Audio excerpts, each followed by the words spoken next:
Hi guys, ഞാൻ വന്നിരിക്കുന്നത് നമ്മുടെ ടൊവിനോയുടെ പുതിയ പടമായിട്ടുള്ള ARM മൂവിയുടെ ട്രെയിലർ ഇറങ്ങിയിട്ടുണ്ടായിരുന്നു. അപ്പോൾ അതിൻ്റെ എനിക്ക് ഇൻട്രസ്റ്റിംഗ് ആയിട്ടുള്ള കുറച്ച് കാര്യങ്ങൾ പറയാനും പിന്നെ അതിൻ്റെ പ്രൊമോഷണൽ വീഡിയോ ഒന്ന് കിട്ടിയിട്ടുള്ള കുറച്ച് കാര്യങ്ങൾ കൂടി ഷെയർ ചെയ്യാൻ വേണ്ടിയിട്ടാണ്. അപ്പോൾ so before entering to the video എനിക്കൊരു കാര്യം പറയാനുള്ളത് നമ്മുടെ കറൻ്റ്ലി ഓൺ ഗോയിങ് ഇഷ്യൂ ആയിട്ടുള്ള ഹേമ കമ്മിറ്റി റിപ്പോർട്ടിനെ പറ്റിയിട്ടാണ്. ഇതിനെപ്പറ്റി ആധികാരികമായിട്ട് വീഡിയോ ചെയ്തതിനേക്കാൾ ഉപരി എനിക്ക് ഇതിലൂടെ പറഞ്ഞു പോകാനായിട്ടാണ് താല്പര്യം. കാരണം നമുക്കെല്ലാവർക്കും അറിയുന്നത് പോലെ തന്നെ നമുക്കിപ്പോൾ കറൻ്റ്ലി നമ്മുടെ മാധ്യമങ്ങളിലൂടെ കണ്ടുപോകുന്ന കാര്യങ്ങളൊക്കെ ഓരോരുത്തരെ പറ്റിയിട്ടുള്ള അക്യൂസേഷനും അങ്ങനെയുള്ള കാര്യങ്ങളൊക്കെ ആണെങ്കിലും അതിനേക്കാൾ ഉപരി നമ്മൾ വിചാരിക്കുന്ന കാര്യം ഇത് ഇങ്ങനെയുള്ള ഒരു റിപ്പോർട്ട് വന്നതിന് ശേഷം നമ്മുടെ ഇൻഡസ്ട്രിയിൽ കൊണ്ടുവരാൻ പറ്റുന്ന മാറ്റങ്ങൾ നമുക്ക് വർക്കിൽ ഒരു സേഫ് ആയിട്ടുള്ള എൻവയോൺമെൻറ്റ് ക്രിയേറ്റ് ചെയ്തെടുക്കാം എന്നുള്ളതാണ് ഇതിൻ്റെ മെയിൻ പർപ്പസായിട്ട് ഞാൻ ഉദ്ദേശിക്കുന്നത്. പക്ഷേ നമ്മുടെ മാധ്യമങ്ങൾ ഇപ്പോൾ ഓരോരുത്തരെ ഡിസ്കസ് ചെയ്യുന്നതെല്ലാം ആരാണ് എങ്ങനെയാണെന്നൊക്കെയുള്ള കാര്യങ്ങളാണ്. പക്ഷേ നമുക്ക് ഇനി വേണ്ടത് ഇതെങ്ങനെയാണ് ഇതിൻ്റെ ഡിസ്കഷൻസ്, എങ്ങനെയാണ് നമുക്ക് ഇന്നോവേറ്റീവുള്ള ഐഡിയ കൊണ്ടുവരാം, എങ്ങനെ നമുക്കൊരു പ്രൊഡക്റ്റീവായിട്ടുള്ളൊരു വർക്ക് സ്പേസ് ക്രിയേറ്റ് ചെയ്തെടുക്കാം എന്നുള്ളതായിട്ടാണ് ഞാൻ വിചാരിക്കുന്നത്. November 10 എന്തോ ആണ് നമ്മുടെ ഹൈക്കോർട്ടിൻ്റെ വിധി ഹേമ കമ്മിറ്റി റിപ്പോർട്ടിനെ പറ്റിയിട്ട് വരാനിരിക്കുന്നത്. ഞാൻ അതിന് വേണ്ടിയിട്ടാണ് വെയിറ്റ് ചെയ്തിരിക്കുന്നത്. അപ്പോൾ എനിക്ക് തന്നെ പറയാനുള്ളത്. So let's back to the video. So ARM അജയൻ്റെ രണ്ടാം മോഷണം എന്നാണ് സിനിമയുടെ പേര്.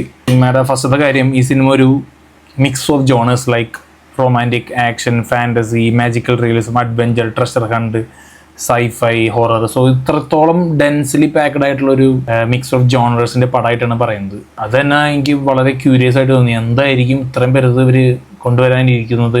ഈ അടുത്തൊന്നും ഞാൻ മലയാളത്തിൽ ഇത്രത്തോളം ജോണേഴ്സ് വന്നു പോണ പടങ്ങളൊന്നും എൻ്റെ അറിവിൽ വന്നിട്ടില്ല. മെയിൻ USB എന്ന് പറയുന്നത് ഒരു 3D എലമെൻ്റ് ആണ്.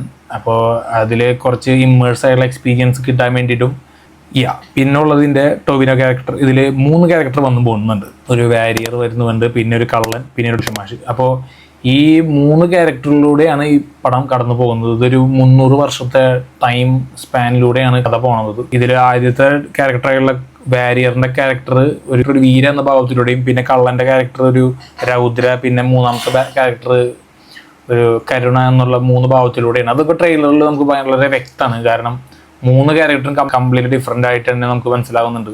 അപ്പോൾ എങ്ങനെയാണ് ഈ 3 ഭാവങ്ങളിലൂടെ ടൊവിനോ അഭിനയിക്കാൻ പോകുന്നത് എന്നുള്ളത് നമുക്ക് വെയിറ്റ് ആൻഡ് വാച്ച്. ഓക്കെ, ഈ ക്യാരക്ടറിന് വേണ്ടിയിട്ട് ഓൾമോസ്റ്റ് ടൊവിനോ ഒരു 6 മന്ത് കളത്തിപ്പറ്റി പഠിച്ചിട്ടുണ്ട്. അതിനേക്കാൾ ഇൻട്രസ്റ്റിംഗ് ആയിട്ട് എനിക്കൊരു കാര്യമായിട്ട് തോന്നി, ഇതിൻ്റെ ആക്ട്രസ് ആയിട്ടുള്ള സുരഭി ലക്ഷ്മി ടൊവിനോയുടെ സെക്കൻഡ് ക്യാരക്ടറായിട്ടുള്ള കള്ളൻ്റെ വൈഫായിട്ട് അഭിനയിക്കാനായിട്ടാണ് മെയിനായിട്ട് വരുന്നത്. ഈവൻ ദോ സുരഭി ലക്ഷ്മിക്ക് ഒരു കളറിപ്പായിട്ട് ഓറിയൻറ്റഡ് ഫൈറ്റ് സീൻസ് ഒന്നും ഇല്ലെങ്കിലും ഷീ ട്രൈ ടു ലേൺ കളറിപ്പായിട്ട്. കള്ളൻ പറഞ്ഞ് വളരെ ടാലൻ്റഡ് ആയിട്ടുള്ള വളരെ കഴിവുള്ളൊരു കള്ളനായിട്ടാണ് പറയുന്നത്. വൈഫാകുമ്പോൾ അത്രത്തോളം കഴിവുള്ളതായിരിക്കണം, അത്രത്തോളം ടാലൻ്റഡ് ആയിരിക്കണം. അപ്പോൾ അതുപോലെ തന്നെ അതിൻ്റെ ഒരു ബോഡി ലാംഗ്വേജ് അതിനൊക്കെ വേണ്ടിയിട്ടാണ് ഇങ്ങനെ ഒരു അപ്രോച്ച് നടത്തിയിട്ടുള്ളതാണ് പറയുന്നത്. അപ്പോൾ അത് എനിക്ക് വളരെ ഇൻട്രസ്റ്റിംഗ് ആയിട്ട് തോന്നി. ഡയറക്ടറിൻ്റെ ഫസ്റ്റ് മൂവിയാണ്. മുന്നത്തെ കുറച്ച് പടങ്ങൾ ആൾ അസിസ്റ്റൻ്റ് ആയിട്ട് വർക്ക് ചെയ്തിട്ടുണ്ട്. ഗോദ ഒരു വലിയൊരു സ്കെയിൽ പടം തന്നെയായിരുന്നു. അതും എനിക്ക് ഇഷ്ടപ്പെട്ട മൂവി തന്നെ. അതുപോലെ തന്നെ കുഞ്ഞിരാമായണം, അതിലും അസിസ്റ്റൻ്റാണ്. പിന്നെ എന്ന് നിന്റെ മൊയ്തീൻ. ദീസ് 3 മൂവീസ് എല്ലാം അടിപൊളി തന്നെയായിരുന്നു. അതിൻ്റെ ആർട്ട് ഡിപ്പാർട്ട്മെൻറ്റും അതിൻ്റെ സെറ്റും എല്ലാം നല്ല എഫേർട്ട് വേണ്ടതായിട്ടുള്ള സിനിമകൾ തന്നെയാണ്. അത് തന്നെ ജിതിൻലാലിൽ ഒരു പ്രതീക്ഷ നമുക്ക് ഉണ്ടാക്കി തരുന്നുണ്ട്. പിന്നെ ട്രെയിലർ കണ്ടപ്പോൾ തന്നെ നമുക്ക് അതിൽ വന്നിട്ടുള്ള ആർട്ട് ഡിപ്പാർട്ട്മെൻറ്റിൻ്റെ വർക്കുകളും പിന്നെ ഡീറ്റെയിലിങ്ങിലും പിന്നെ ആ ഒരു VFXൻ്റെ ഷോട്ട്സുകളെല്ലാം പ്രോമിസിങ് ആയിട്ട് തന്നെ തോന്നിയിട്ടുണ്ട്. ഇതൊക്കെയാണ് എനിക്ക് മെയിനായിട്ട് എടുത്ത് പറയാനായിട്ട് തോന്നിയ കാര്യം. Next video it's about the interview session of an actor.